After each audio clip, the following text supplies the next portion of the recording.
Me llamo Sofía y, a mis 34 años, nunca esperé tener que elegir entre la salud de mi hija y la ruina financiera.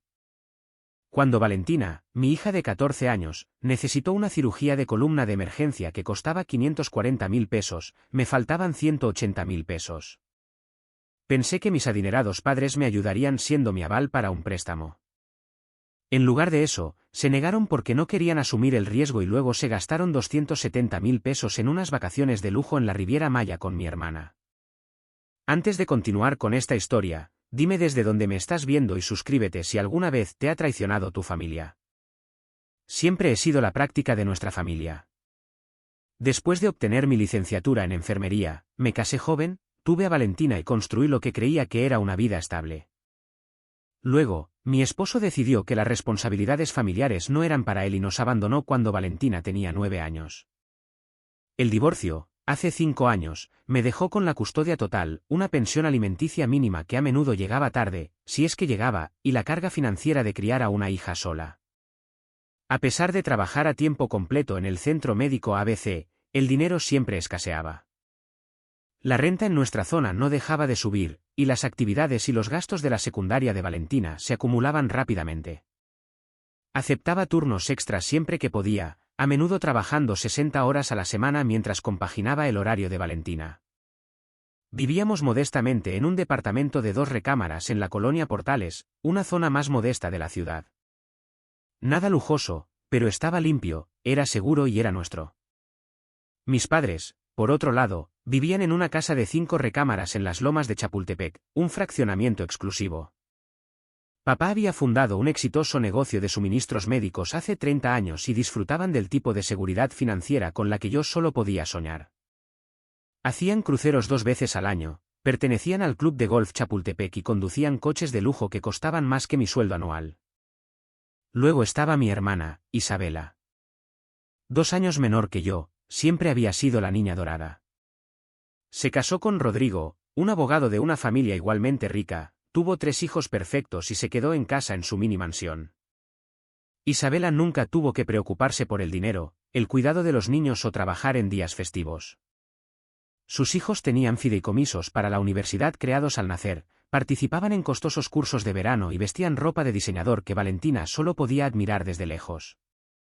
El patrón de favoritismo comenzó pronto. Cuando éramos niñas, Isabela recibió clases de equitación mientras a mí me decían que me uniera al equipo de atletismo gratuito de la escuela. Ella recibió un coche por sus 16 años mientras que a mí me dieron una tarjeta de Metrobús. Mis padres pagaron toda su boda, pero me dijeron que solo podían contribuir con 18.000 pesos a la mía porque el negocio iba lento ese año. De alguna manera, se las arreglaron para tomarse unas vacaciones de 2 semanas en Europa el mes siguiente. Intenté no amargarme. Me decía a mí misma que lo importante era que Valentina supiera que la querían. Trabajé duro para hacer acogedor nuestro pequeño departamento, encontré actividades comunitarias gratuitas y creé tradiciones como nuestras noches de cine de los domingos con palomitas caseras. Quería que entendiera que la felicidad no se medía en cosas materiales. Por el bien de Valentina, mantuve una relación con mis padres y con Isabela. Íbamos a las comidas familiares obligatorias 2 veces al mes, donde mis padres inevitablemente comentaban sobre mi ropa práctica en comparación con los trajes de boutique de Isabela. Les daban a sus hijos regalos espléndidos para cumpleaños y festivos, mientras que Valentina recibía tarjetas de regalo de un valor notablemente inferior. Una Navidad, los hijos de Isabela recibieron tabletas y ropa de diseñador, mientras que Valentina recibió una tarjeta de 900 pesos para una librería y un sermón sobre la importancia de la educación. Intenté abordar la desigualdad una vez, preguntándole a mi madre si se daba cuenta de lo obvio que era el favoritismo. Ella desestimó mis preocupaciones diciendo, Isabela tiene 3 hijos que mantener y tú solo tienes una. Además, siempre has sido tan independiente. El subtexto era claro, Isabela merecía más porque había seguido el guión de vida aprobado de casarse bien y tener múltiples nietos. El año pasado, recibí un ascenso a jefa de enfermeras, que vino con un modesto aumento. Estaba orgullosa del logro, habiéndolo ganado a través de años de trabajo dedicado y certificaciones adicionales. En la comida familiar donde compartí mi noticia, mi padre asintió distraídamente antes de desviar inmediatamente la conversación hacia el hijo de Isabela ganando un torneo de tenis regional. Mi madre me dijo más tarde que se alegraba de que hubiera conseguido el aumento, ya que Valentina se está haciendo mayor y necesita más cosas. La implicación de que no iban a ayudar financieramente era clarísima. A pesar de estas dinámicas, no rompí con ellos. Creía que tener familia en su vida, incluso una familia con defectos, era importante para Valentina. Ella adoraba a sus primos y yo no quería privarla de esas relaciones. Establecí límites donde pude, desarrollé una piel gruesa y me recordé a mí misma que su comportamiento reflejaba sus limitaciones, no nuestro valor. El ascenso ayudó un poco a nuestras finanzas, pero las responsabilidades adicionales significaban más horas de trabajo. Valentina fue comprensiva más allá de su edad, sin quejarse nunca cuando me perdía eventos escolares por emergencias laborales. Ayudaba en el departamento, mantenía excelentes notas y encontraba formas gratuitas de perseguir su pasión por el arte. Su madurez y resiliencia me enorgullecían, aunque a veces me preocupaba que estuviera creciendo demasiado rápido por necesidad. Vivir al día significaba que nunca pude acumular muchos ahorros. Después de pagar la renta, los servicios, la despensa, los pagos del coche y las necesidades de Valentina, quedaba poco cada mes. Ponía pequeñas cantidades en un fondo de emergencia cuando era posible, pero gastos inesperados como reparaciones del coche o facturas médicas lo agotaban rápidamente. Evité las deudas de tarjetas de crédito tanto como fue posible, sabiendo lo rápido que los intereses podían acumularse, pero a veces no tenía otra opción cuando surgían emergencias. El poco colchón financiero que teníamos desapareció a principios de este año cuando nuestro coche necesitó reparaciones importantes. El transporte público en la ciudad no era fiable para mis horarios y yo necesitaba un transporte seguro para el trabajo y la escuela de Valentina. La factura de reparación de 54.000 pesos fue a mi tarjeta de crédito y todavía la estaba pagando cuando nuestras vidas cambiaron drásticamente. La primera señal de que algo andaba mal llegó un martes por la mañana de abril. Valentina mencionó que le dolía la espalda mientras se preparaba para la escuela. Supuse que era por su pesada mochila o una mala postura al dormir y le di un analgésico infantil antes de despedirla con la promesa de que usara más su locker y no cargara con todos sus libros. Cuando el dolor persistió durante 3 días, la llevé a nuestro médico de familia. ¿El doctor? Garza la examinó brevemente y diagnosticó dolores de crecimiento, sugiriendo reposo y medicación sin receta. Parecía despreocupado y yo confié en su juicio. Valentina volvió a la escuela, aunque noté que se movía con más cuidado de lo habitual. Una semana después, Valentina mencionó sentir un entumecimiento ocasional en las piernas, especialmente después de estar sentada en clase durante largos periodos. De nuevo, llamé al doctor Garza, quien sugirió que podría tratarse de nervios comprimidos por estar sentada demasiado tiempo. Recomendó descansos más frecuentes y ejercicios de estiramiento. Me sentí inquieta, pero acepté su explicación. Todo cambió un jueves por la tarde. Estaba en medio de un turno cuando sonó mi teléfono. Era la enfermera de la escuela, con la voz tensa mientras me explicaba que Valentina se había desplomado durante la clase de deportes y no sentía las piernas. Salí corriendo de inmediato, con el corazón latiéndome con fuerza mientras conducía hacia la escuela, ignorando los límites de velocidad todo el camino. Encontré a Valentina en un catre en la enfermería, con el rostro pálido de miedo. El entumecimiento había progresado rápidamente y ahora no podía ponerse de pie en absoluto. La llevé en brazos hasta el coche y conduje directamente a urgencias, llamando con antelación para que estuvieran preparados. Las horas que siguieron fueron un torbellino de pruebas, consultas y un pavor creciente a medida que los médicos parecían cada vez más preocupados. Finalmente, alrededor de las 8 de la noche, un neurocirujano llamado Dr. Ramírez se sentó con nosotros. Su expresión era grave mientras nos mostraba los resultados de la resonancia magnética de Valentina en la pantalla de un ordenador. Señaló un crecimiento anormal que presionaba su médula espinal, explicando que era un tipo raro de tumor benigno llamado ependimoma. Esto necesita ser extirpado de inmediato, dijo, con voz suave pero firme. La presión en su médula espinal está causando el entumecimiento y la debilidad. Si no se trata, podría llevar a una parálisis permanente. La palabra parálisis me golpeó como un puñetazo. Valentina me apretó la mano con fuerza, con los ojos muy abiertos por el miedo. ¿Cuán pronto puede operar?, pregunté, calculando ya mentalmente cómo gestionaría el tiempo libre en el trabajo. Deberíamos hacerlo dentro de esta semana, respondió el doctor Ramírez. Cuanto antes, mejor, para prevenir más daños. He despejado mi agenda para realizar la cirugía el lunes. El alivio por su urgencia fue seguido rápidamente por el pavor cuando mencionó que haría que alguien de la oficina financiera viniera a hablar con nosotros sobre el seguro y las opciones de pago. Como enfermera, estaba demasiado familiarizada con los costos astronómicos de las cirugías especializadas. La asesora financiera que se reunió con nosotros una hora después confirmó mis temores. El costo total de la cirugía, la estancia en el hospital y los cuidados postoperatorios sería de aproximadamente 540.000 pesos. Mi seguro de gastos médicos mayores cubriría el 70% después de mi deducible de 36.000 pesos, dejándome a mí la responsabilidad de unos 180.000 pesos que simplemente no tenía. Necesitamos un plan de pago o la confirmación de la capacidad de pago antes de programar la cirugía, explicó la asesora, disculpándose. Es la política del hospital para procedimientos no urgentes. Pero esto es una emergencia, protesté. Podría quedar paralizada sin esta cirugía. Médicamente urgente, sí, pero no clasificado como una emergencia que ponga en peligro la vida de inmediato, según las definiciones del seguro, aclaró. Entiendo lo frustrante que es esto. Hay algunas opciones que podemos discutir. Durante las horas siguientes, exploré todas las posibilidades. Un plan de pago requeriría un pago inicial de 54.000 pesos que no tenía. Mis tarjetas de crédito estaban casi al límite por facturas médicas anteriores y las reparaciones del coche.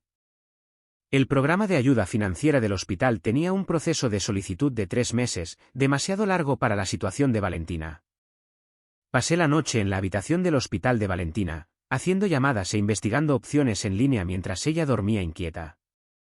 Por la mañana, había solicitado 3 préstamos médicos de emergencia diferentes, pero mi nivel de endeudamiento era demasiado alto para su aprobación sin un aval. Mi historial en el buró de crédito, dañado por las dificultades financieras después del divorcio, no ayudaba. La trabajadora social asignada a nuestro caso hizo lo mejor que pudo, conectándome con 2 fundaciones que podrían ayudar con pequeñas porciones de la factura, pero nada cercano a lo que necesitábamos. El tiempo se agotaba y yo me estaba desesperando. A pesar de todo esto, Valentina mantuvo una cara valiente que me partía el corazón. Está bien, mamá, dijo mientras yo colgaba otra llamada decepcionante. Quizás podamos esperar un poco más hasta que ahorres más dinero. El hecho de que mi hija de 14 años intentara consolarme por retrasar una cirugía que podría evitar su parálisis me hizo sentir increíblemente orgullosa de su carácter y devastada por nuestra situación. Para el viernes por la tarde, había agotado casi todas las opciones. El banco había dejado claro que, con mi situación financiera, solo aprobarían el préstamo con un aval cualificado. Me tragué mi orgullo y enfrenté la única opción que había estado evitando: tendría que pedir ayuda a mis padres. No dinero, me recordé a mí misma. Solo que fueran mi aval para un préstamo que yo misma pagaría, cada centavo. Seguramente no podrían rechazar una petición tan simple cuando la capacidad de su nieta para caminar estaba en juego. A pesar de nuestra complicada historia, seguían siendo familia. Cuando realmente importara, darían un paso al frente. Tenía que creerlo. Llamé a mi madre y le expliqué brevemente la situación, preguntándole si podía pasar a discutir algo importante sobre Valentina. Ella aceptó, sonando preocupada. Hice arreglos para que una amiga enfermera se quedara con Valentina en el hospital y conduje al otro lado de la ciudad, ensayando mi explicación y mi petición durante todo el camino. La casa de mis padres siempre me hacía sentir pequeña. La entrada circular, el césped cuidado y la imponente puerta principal con su manija ornamentada me recordaban la gran diferencia entre nuestras vidas. Aparqué mi coche de 10 años junto al flamante SUV de lujo de mi padre y respiré hondo antes de dirigirme a la puerta. Mamá abrió vistiendo ropa casual de diseñador y con el pelo perfectamente peinado, a pesar de ser un viernes por la noche en casa. Me abrazó brevemente antes de llevarme a la sala de estar formal, la que solo usaban para las visitas. Papá ya estaba sentado en su sillón de cuero, levantando la vista de su tableta con una sonrisa distraída. Sofía, esto es una sorpresa. Tu madre dijo algo sobre Valentina. ¿Está enferma?, preguntó, dejando su tableta a un lado pero manteniéndola al alcance de la mano. Me senté en el borde del sofá, con las manos fuertemente entrelazadas en mi regazo, y expliqué la situación. Describí los síntomas de Valentina, el diagnóstico y la necesidad urgente de la cirugía. Sus expresiones se volvieron apropiadamente preocupadas, e incluso mamá se emocionó hasta las lágrimas cuando mencioné el riesgo de parálisis. Eso es terrible, dijo mamá, buscando un pañuelo. Pobre Valentina. Por supuesto, rezaremos por ella. Gracias, respondí. Pero las oraciones no son todo lo que necesitamos ahora mismo. Le expliqué la situación del seguro y el déficit de 180.000 pesos que impedía programar la cirugía. He solicitado préstamos, continué, pero mi historial crediticio lo está dificultando. El banco dijo que lo aprobarían con un aval. Los miré a ambos con esperanza. No estoy pidiendo dinero. Solo necesito que alguien sea mi aval para el préstamo. Yo misma haré cada pago, a tiempo. Es solo para satisfacer los requisitos del banco. La atmósfera en la habitación cambió al instante. Papá se enderezó, su expresión cambió de abuelo preocupado a empresario evaluando una propuesta arriesgada. Los ojos de mamá se desviaron hacia él y luego hacia sus uñas cuidadas. Ese es un compromiso significativo, dijo papá lentamente. Ser tu aval significa que somos legalmente responsables si no puedes hacer los pagos. Lo entiendo, le aseguré, pero nunca he dejado de pagar una factura en mi vida, incluso cuando las cosas estaban difíciles. Trabajo a tiempo completo con un ingreso regular. Ya he hablado con mi jefa sobre tomar turnos extra para cubrir los pagos. Papá se ajustó las gafas, luciendo incómodo.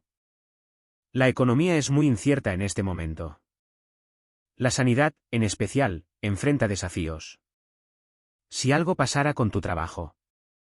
Esto es para la cirugía de Valentina, le recordé, la incredulidad colándose en mi voz. Tu nieta necesita esto, o podría no volver a caminar. Quizás haya otras opciones, sugirió mamá, con una voz excesivamente alegre. ¿Se podría posponer la cirugía hasta que ahorres más dinero? La miré, atónita por la sugerencia. ¿Posponer? ¿No me oíste decir que corre el riesgo de parálisis permanente? Cada día que esperamos aumenta ese riesgo. ¿Y una segunda opinión?, preguntó papá.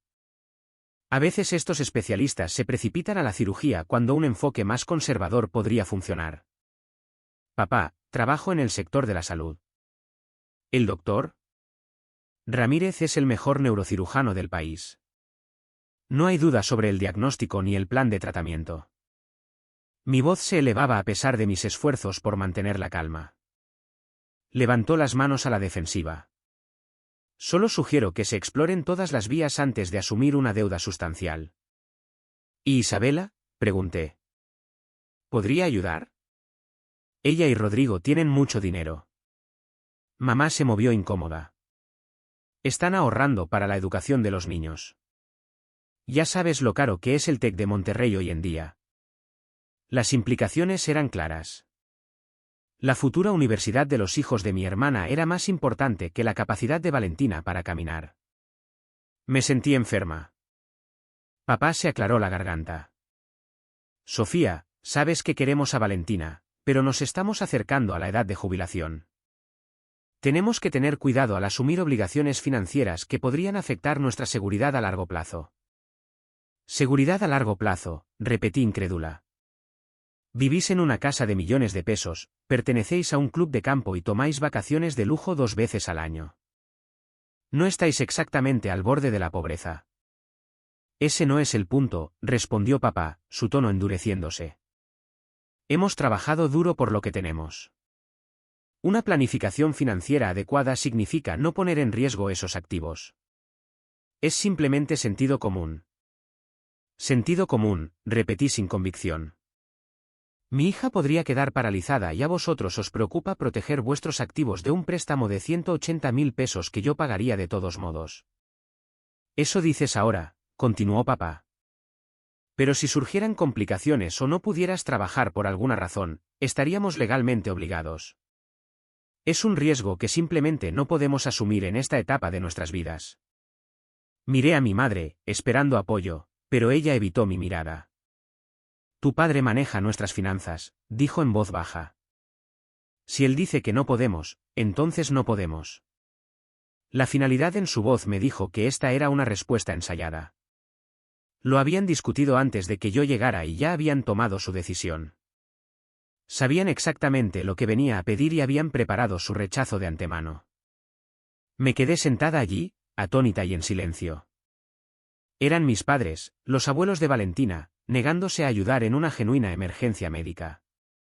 No porque no pudieran, sino porque no querían asumir ni el más mínimo riesgo financiero por su bienestar. Entiendo, dije finalmente, mi voz perfectamente firme a pesar de la tormenta en mi interior. No les daría la satisfacción de verme rogar o derrumbarme. Gracias por vuestro tiempo. Sofía, llamó mamá mientras me levantaba para irme. Iremos a visitar a Valentina al hospital mañana. Quizás le llevemos unas flores o un regalo. No os molestéis, respondí, sin darme la vuelta. Estará disgustada después de que le diga que la cirugía se retrasa. Creo que es mejor que le deis un poco de espacio. El viaje a casa fue borroso. Agarré el volante con tanta fuerza que mis nudillos se pusieron blancos, conteniendo las lágrimas que amenazaban con desbordarse. No podía derrumbarme. Valentina me necesitaba fuerte, para encontrar otra solución. Mi teléfono sonó cuando entraba al estacionamiento del hospital. Era la oficina del doctor Ramírez, comprobando si ya habíamos hecho los arreglos financieros. Necesitaban saber para el lunes por la mañana si mantenían el horario de cirugía abierto o se lo asignaban a otro paciente. Todavía estoy en ello, dije, forzando confianza en mi voz. Por favor, guarden el horario. Tendré una respuesta para el lunes. Mientras caminaba de regreso a la habitación de Valentina, el peso de la responsabilidad se sentía aplastante.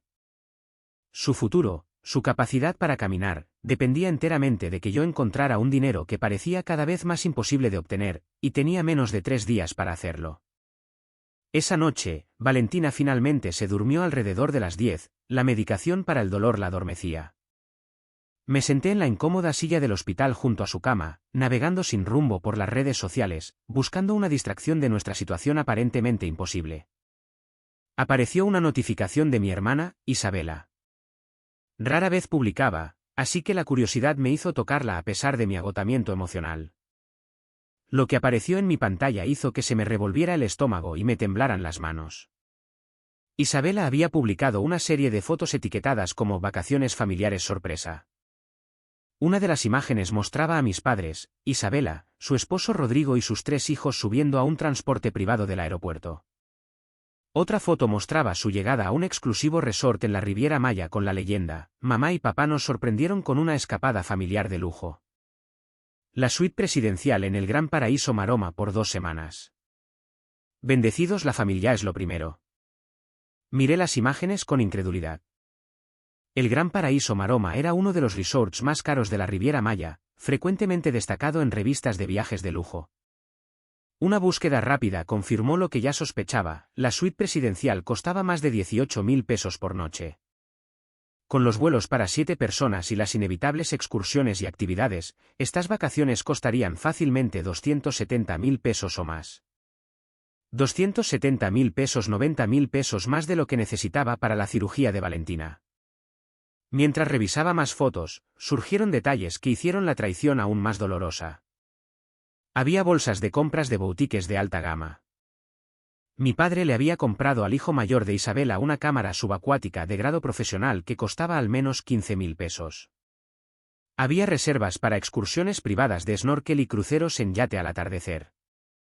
Con manos temblorosas, verifiqué las fechas de las publicaciones.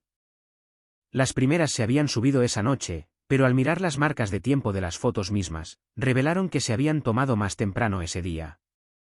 Mis padres habían ido directamente del rechazo a mi súplica de ayuda al aeropuerto para sus lujosas vacaciones familiares, sin siquiera mencionarme sus planes. Pero lo que realmente me destrozó fue un comentario de mi prima Camila en una de las fotos: que lo paséis genial.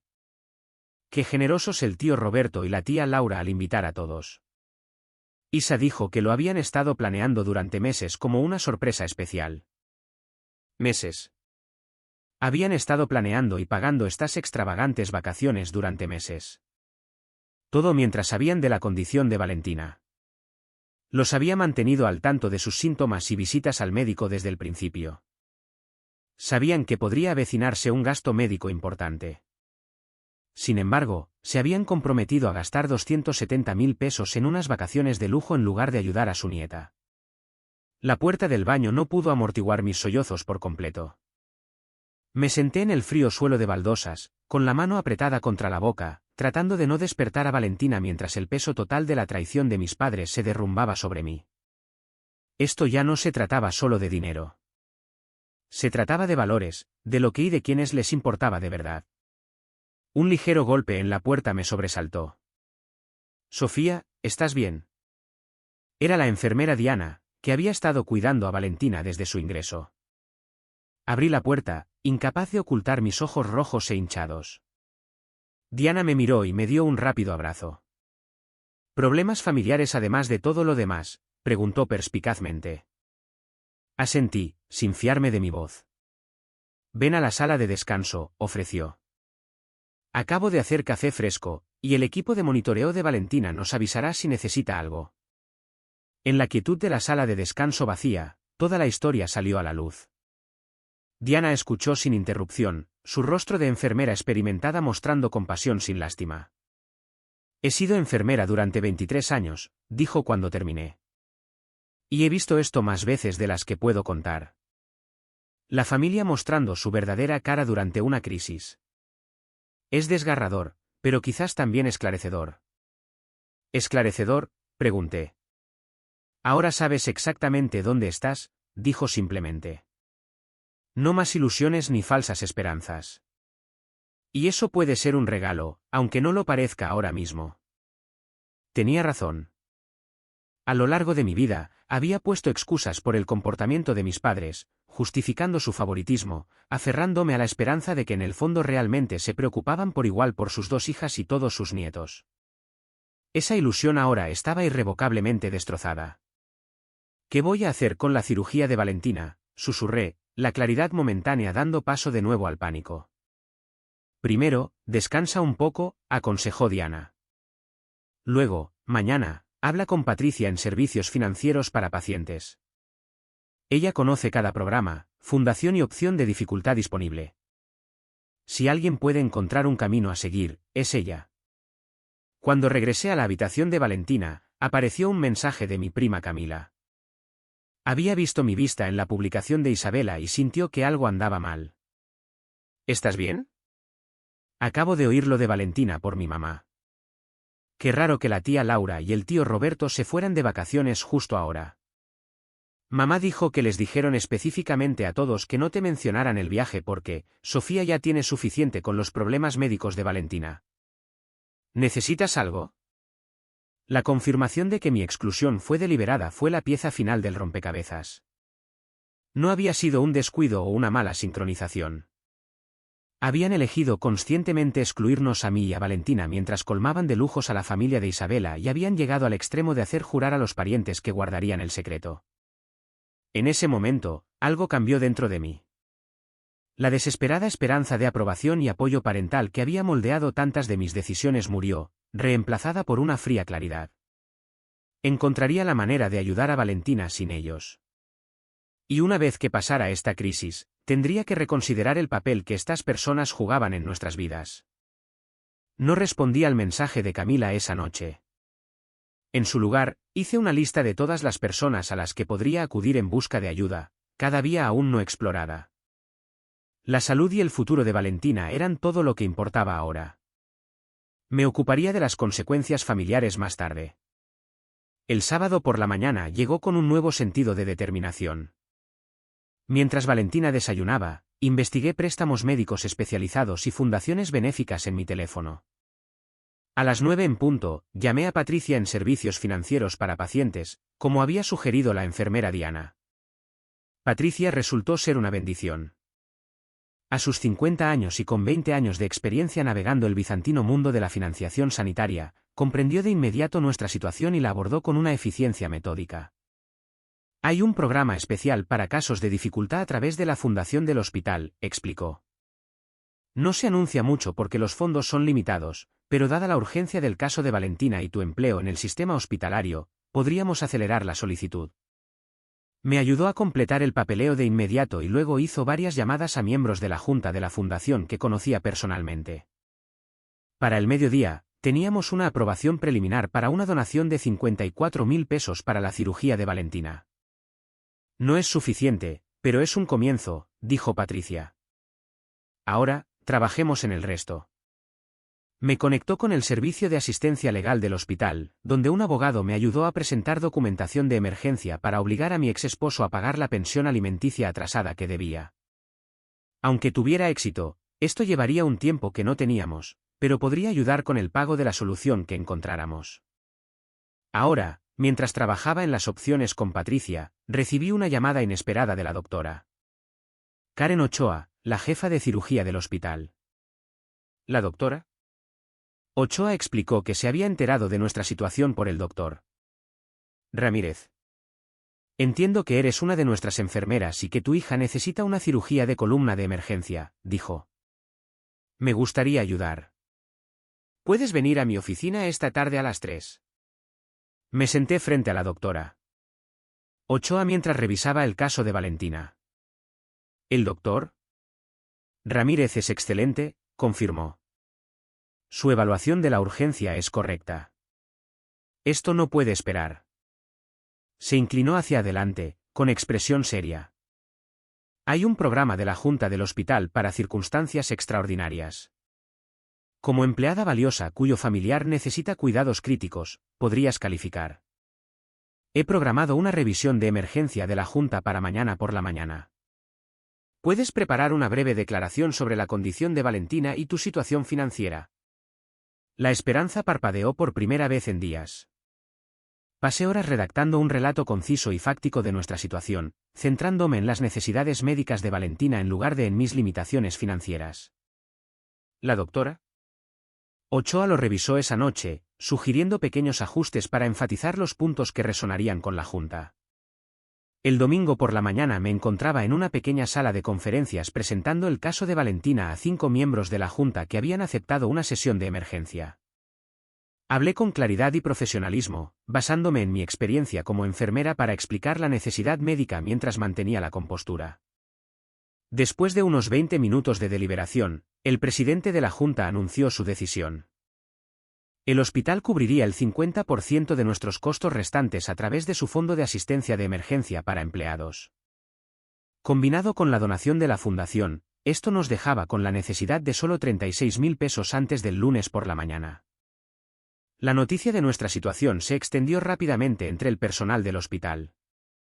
Para el domingo por la tarde, las enfermeras de mi unidad habían organizado una recaudación de fondos improvisada. Crearon un enlace de donación, compartiéndolo a través de sus redes y redes sociales. El personal del hospital, antiguos pacientes que había cuidado e incluso empresas locales comenzaron a contribuir con pequeñas cantidades que se acumularon rápidamente. La profesora de arte de Valentina se enteró de la situación y movilizó a la comunidad escolar.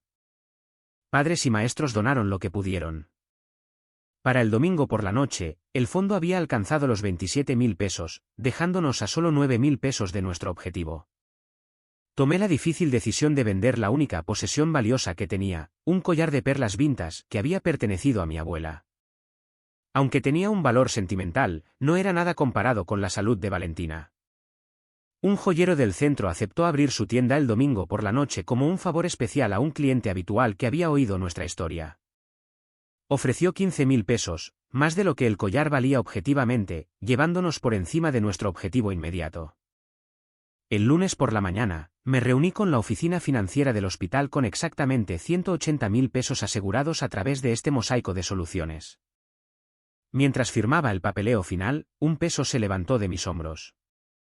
La cirugía de Valentina estaba programada para las 3 de esa tarde.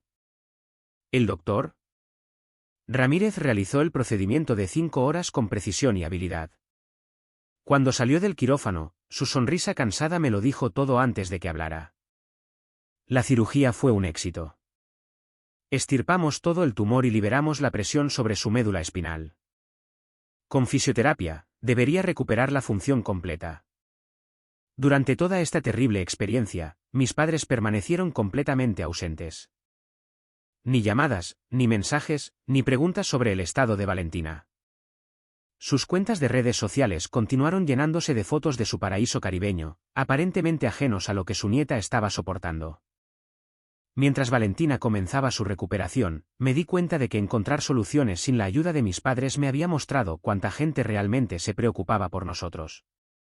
El personal del hospital, la comunidad escolar de Valentina, incluso extraños, habían dado un paso al frente cuando mis propios padres no lo hicieron. Habíamos encontrado a nuestra verdadera familia entre estas conexiones, unida por la compasión en lugar de la sangre. Durante el periodo inicial de recuperación de Valentina, me centré por completo en sus necesidades. La primera semana después de la cirugía fue crítica, con los médicos monitoreando complicaciones y comenzando suaves ejercicios de movimiento. Tomé una incapacidad del trabajo, pasando cada día a su lado, durmiendo en el hospital por la noche. Fue durante esas tranquilas noches de hospital, viendo a Valentina dormir, que tuve tiempo para procesar lo que había sucedido con mis padres. La ira y el dolor permanecían, pero algo más había surgido, claridad sobre los límites a seguir. No quería venganza, quería justicia y reconocimiento del daño que habían causado. Lo más importante, quería asegurarme de que no pudieran volver a herir a Valentina con su amor condicional y su flagrante favoritismo. Pero, ¿cómo lograr esto sin caer en acciones mezquinas que finalmente me dañarían más a mí que a ellos? La respuesta llegó inesperadamente durante una conversación con Sandra, una administradora del hospital con la que me había hecho amiga a lo largo de mis años de enfermería. Mencionó que el hospital estaba revisando todas sus relaciones con proveedores como parte de una nueva iniciativa de adquisiciones éticas. Queremos asegurarnos de que nuestros proveedores se alineen con nuestros valores de atención al paciente y apoyo comunitario, explicó. La Junta está particularmente interesada en empresas locales que demuestren responsabilidad social. Una conexión se formó en mi mente. La compañía de suministros médicos de mi padre, Suministros Médicos del Valle, Sumedip, tenía varios contratos con la red de hospitales del Centro Médico ABC, incluyendo equipos especializados para neurocirugía. Estos contratos representaban una porción significativa de los ingresos de su negocio.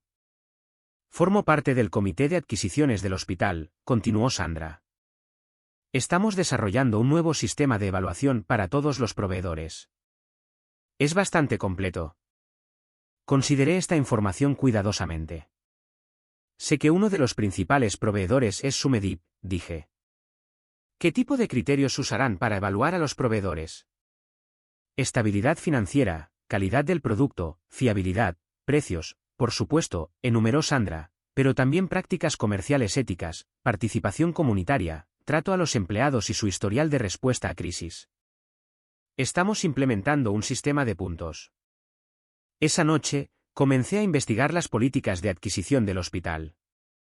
Como empleada de larga data con un excelente historial, tenía acceso a cierta información a través del portal del personal.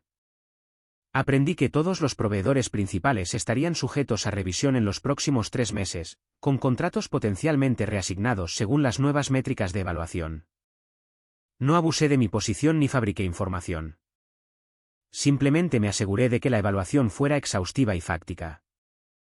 Recopilé información públicamente disponible sobre la compañía de mi padre, su participación comunitaria, mínima, contribuciones benéficas, casi ninguna, y reseñas de empleados sobre patrones de horas extras no pagadas y alta rotación. También documenté mi experiencia personal con la dirección de la compañía durante una crisis de salud familiar. No fue necesario exagerar. Los hechos hablaban por sí solos. Una compañía cuya dirección se negó a ayudar a una niña a acceder a atención médica urgente mientras gastaba generosamente en vacaciones de lujo mostraba valores y responsabilidad social cuestionables.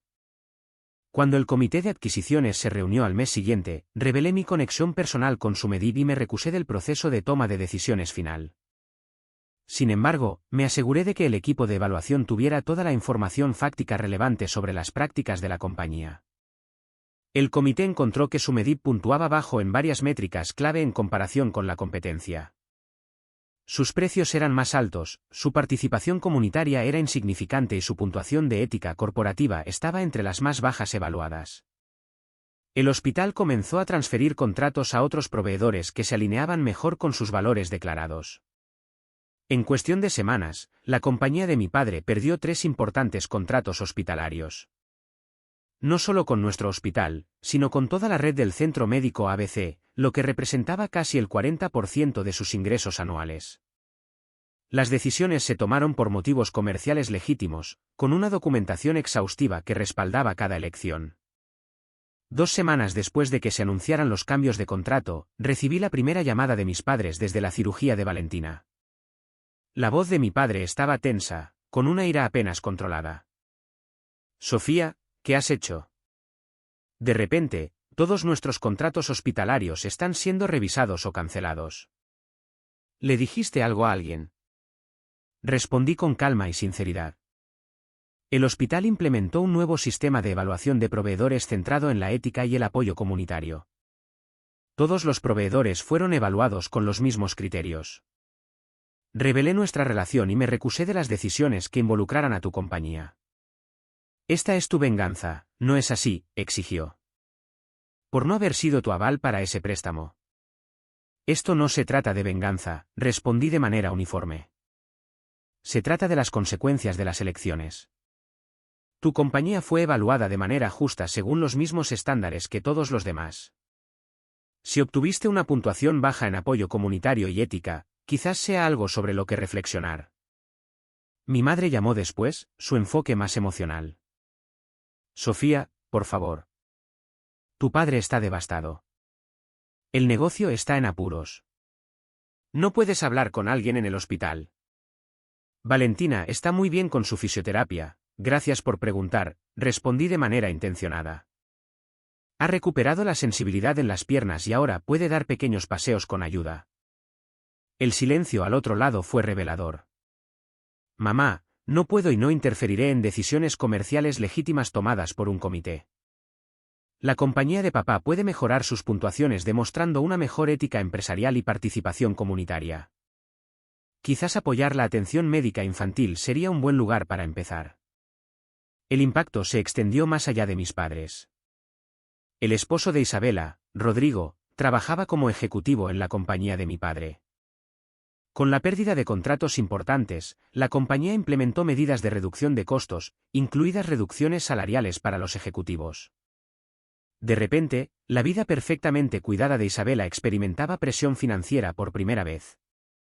No sentí placer en sus dificultades, pero reconocí la justicia en que experimentaran las consecuencias de sus elecciones.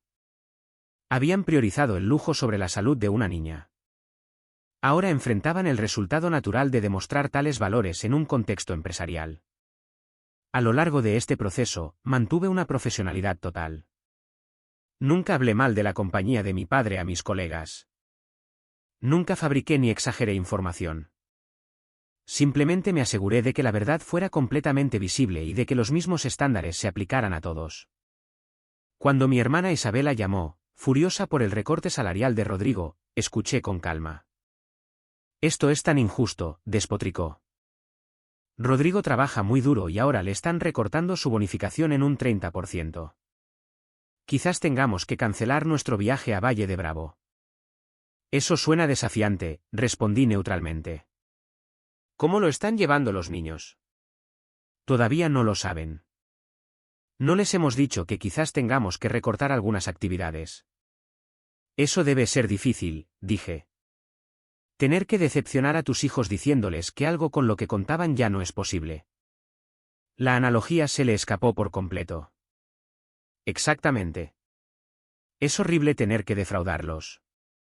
Simplemente dejé que la ironía flotara en el aire, sin señalar que ellos le habían hecho algo mucho peor a Valentina sin pensarlo 2 veces. A medida que pasaban las semanas, mis padres hicieron varios intentos de restablecer el contacto, cada vez centrándose en sus preocupaciones financieras en lugar de en la salud de Valentina o nuestra relación. Respondí a cada comunicación de manera educada pero breve, siempre redirigiendo la conversación a la recuperación de Valentina antes de finalizar la llamada. Estaba estableciendo un límite claro, nuestra relación en el futuro se basaría en nuevos términos, con la responsabilidad y el respeto como requisitos no negociables. La pelota estaba en su tejado para demostrar que entendían este cambio fundamental. La recuperación física de Valentina progresó de manera constante durante los meses siguientes. Las primeras semanas fueron desafiantes, con problemas de manejo del dolor y la frustración de la movilidad limitada. La fisioterapia 3 veces por semana era agotadora para ella, pero la abordó con una determinación que asombró a sus terapeutas. A los 3 meses, había recuperado la mayor parte de su fuerza y coordinación. Su fisioterapeuta, Marco, elogió su resiliencia. La mayoría de los adultos no superarían la incomodidad como lo hace Valentina, me dijo. Tiene una determinación extraordinaria. La curación emocional fue más compleja. Valentina se había dado cuenta de la dinámica familiar a pesar de mis esfuerzos por protegerla. Una noche, mientras la ayudaba con ejercicios de estiramiento en casa, hizo la pregunta que había estado temiendo. Mamá, ¿por qué el abuelo y la abuela no nos ayudaron con el dinero de la cirugía? ¿Y por qué llevaron a la familia del primo Mateo de vacaciones en lugar de visitarme en el hospital? Respiré hondo, considerando cómo responder con sinceridad sin cargarla con problemas de adultos. A veces las personas toman decisiones que son difíciles de entender, comencé con cuidado. El abuelo y la abuela tenían sus razones para no ayudar, y esas razones no tienen nada que ver con lo adorable o valiosa que eres. Reflejan sus limitaciones, no las tuyas. Valentina consideró esto. Entonces, no es porque no me quieren. El amor debe demostrarse con acciones, expliqué. El amor verdadero significa estar ahí para alguien cuando realmente te necesita. Mucha gente nos mostró amor verdadero durante tu cirugía y recuperación, el personal del hospital, tus maestros, nuestros vecinos que trajeron comidas. Eso es lo que realmente significa la familia. La gente que aparece cuando importa. Mi propia curación emocional vino a través de la terapia. Usando el programa de asistencia al empleado del hospital, me conecté con la doctora Melissa Campos, una terapeuta compasiva especializada en trauma familiar. Nuestras sesiones semanales me ayudaron a procesar el complejo duelo de perder a los padres que creía tener, o quizás los que siempre había esperado tener. Estás de luto por la relación que merecías pero nunca tuviste, explicó la doctora Campos. Esa es una pérdida legítima. Me ayudó a superar la culpa que sentí inicialmente por las consecuencias que experimentaron mis padres. Tú no causaste esos resultados, me recordó. Simplemente dejaste de protegerlos de los resultados naturales de sus propias elecciones. Con su guía, desarrollé límites y expectativas más saludables. Dejé de buscar una aprobación que nunca recibiría y me centré en nutrir las relaciones de apoyo que habían surgido durante nuestra crisis. La comunidad del hospital se había convertido en una verdadera familia extendida. Mis colegas preguntaban regularmente por el progreso de Valentina, nos traían comidas durante las semanas difíciles e incluso organizaron una rotación para llevarla a las citas de fisioterapia cuando necesité volver al trabajo. La profesora de arte de Valentina, la maestra García, reconoció su talento y la conectó con un programa de arte de verano gratuito para jóvenes artistas prometedores. Esta salida creativa se volvió crucial para la recuperación emocional de Valentina, permitiéndole procesar sus experiencias a través del arte. 3 meses después de la cirugía, mis padres hicieron su primer intento genuino de reconciliación. Mi padre llamó, su voz carecía de su tono autoritario habitual. Sofía, nos gustaría ver a Valentina, dijo. Y a ti, por supuesto. Quizás podríamos llevaros a cenar. ¿Por qué? Pregunté simplemente. La pregunta pareció confundirlo. ¿Por qué es nuestra nieta? ¿Por qué la extrañamos? Os habéis perdido 4 meses de su recuperación, señalé. Nunca llamasteis para ver cómo estaba después de una cirugía de columna mayor. No enviasteis una tarjeta ni flores. Estabais en unas vacaciones de lujo mientras ella aprendía a caminar de nuevo. Su suspiro fue pesado. Cometimos un error. Nos damos cuenta ahora. Un error es olvidar un cumpleaños, respondí. Lo que hicisteis fue tomar una decisión que reveló vuestras prioridades. Antes de que podamos discutir seguir adelante, necesito saber que entendéis la diferencia. Esto marcó el tono de nuestro contacto limitado durante los meses siguientes. No les impedí ver a Valentina, pero establecí condiciones claras, las visitas serían supervisadas, respetarían mis decisiones de crianza sin comentarios y no habría regalos lujosos intentando comprar su regreso a nuestras vidas. La perspectiva de mi hermana Isabela comenzó a cambiar cuando la compañía de Rodrigo implementó otra ronda de recortes de costos, esta vez eliminando por completo su bonificación anual. De repente, enfrentando restricciones financieras por primera vez en su vida adulta, ganó una nueva apreciación por mis años de presupuesto cuidadoso y sacrificio. No sé cómo has hecho esto durante tanto tiempo, admitió durante una rara llamada telefónica. Tuve que decirles a los niños que no podían ir a sus campamentos de verano habituales este año, y deberías haber visto sus caras. Fue horrible.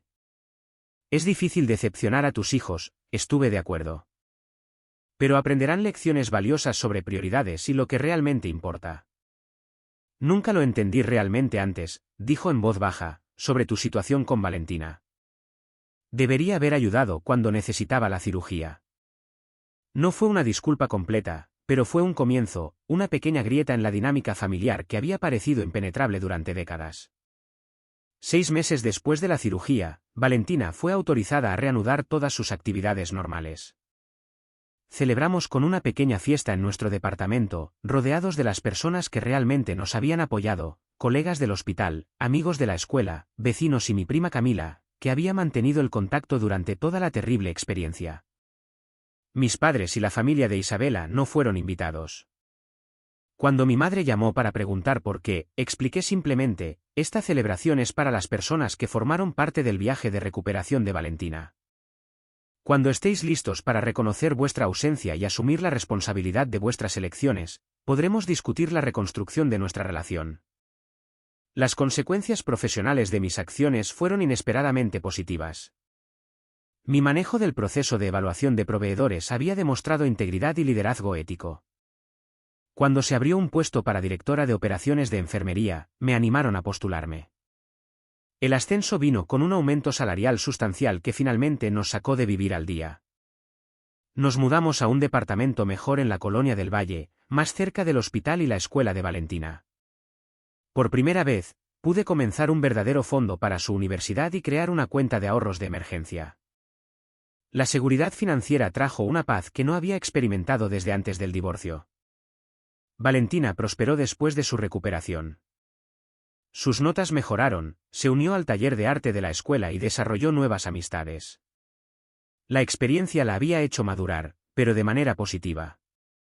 Se volvió más compasiva hacia otros que enfrentan desafíos y más agradecida por lo que teníamos. Una noche, mientras caminábamos por el parque cerca de nuestro nuevo departamento, Valentina enlazó su brazo con el mío. Mamá, he estado pensando en todo lo que pasó. ¿Y qué has pensado?, pregunté. Al principio, estaba triste de que el abuelo y la abuela no nos ayudaran. Pero ahora, creo que quizás fue bueno en cierto modo. ¿Cómo así?, pregunté, curiosa por su perspectiva. Porque descubrimos quién es nuestra verdadera familia, dijo pensativamente. Y descubrimos lo fuertes que somos juntas. Si hubieran ayudado, quizás nunca lo habríamos sabido. Su sabiduría me hizo llorar. Tienes razón, le dije. A veces las experiencias más duras nos enseñan las lecciones más importantes. Un año después de la cirugía, mis padres hicieron un intento más sincero de reconciliación. Mi padre solicitó una reunión, solo nosotros dos. En una cafetería neutral, me entregó un sobre. ¿Qué es esto?, pregunté. Un cheque por 180.000 pesos, respondió. La cantidad que necesitabas para la cirugía de Valentina. Lo deslicé de vuelta sobre la mesa sin abrirlo. Esto ya no se trata de dinero, papá. En realidad, nunca lo fue. Entonces, ¿qué quieres de nosotros?, preguntó, con genuina confusión en su voz. Responsabilidad, reconocimiento del daño causado, y lo más importante, un compromiso de tratar a Valentina con el mismo amor y consideración que mostráis a los hijos de Isabela en el futuro. No más favoritos, no más amor condicional. Se quedó en silencio por un largo momento. No estoy seguro de saber cómo hacer eso. Esa es la cosa más honesta que me has dicho, respondí. Y es un lugar desde el que podemos empezar, si estás dispuesto a aprender. Nuestra relación se mantuvo tentativa, con límites cuidadosamente mantenidos. Ya no esperaba ni necesitaba su aprobación. Había encontrado mi valor en la fuerza que había mostrado durante la crisis y en las conexiones genuinas que había construido con personas que nos valoraban a Valentina y a mí por quienes éramos. La mayor lección de este doloroso capítulo fue entender lo que realmente significa la familia. Los lazos de sangre son solo biología. La verdadera familia consiste en las personas que aparecen cuando más las necesitas, que apoyan sin condiciones, que aman de manera constante en lugar de conveniente. Valentina y yo construimos nuestra familia elegida a partir de la comunidad que se había unido a nuestro alrededor. Creamos nuevas tradiciones, celebramos hitos con personas que genuinamente se preocupaban y encontramos alegría en las conexiones auténticas que habíamos formado. La pieza final de la curación llegó cuando Valentina creó una pintura para la exposición de su taller de arte titulada Familia Real. Mostraba diversas manos de todos los tamaños y colores unidas en un círculo de apoyo. En el centro había una pequeña figura de pie, erguida, rodeada de amor de fuentes inesperadas. Cuando su maestra de arte le preguntó sobre la inspiración, Valentina explicó: se trata de encontrar a tu gente, los que te ayudan a ponerte de pie cuando no puedes hacerlo sola. No podría haberlo dicho mejor. ¿Alguna vez has descubierto quién es tu verdadera familia durante una crisis? ¿La gente que aparece cuando todos los demás se van? Comparte tu experiencia en los comentarios de abajo. Y dime si crees que la sangre es más espesa que el agua o si la familia elegida es a veces más fuerte. Si esta historia resonó contigo, por favor, dale al botón de me gusta y suscríbete para escuchar más historias sobre cómo encontrar la fuerza en lugares inesperados. Gracias por acompañarme hoy en este viaje de sanación y redescubrimiento.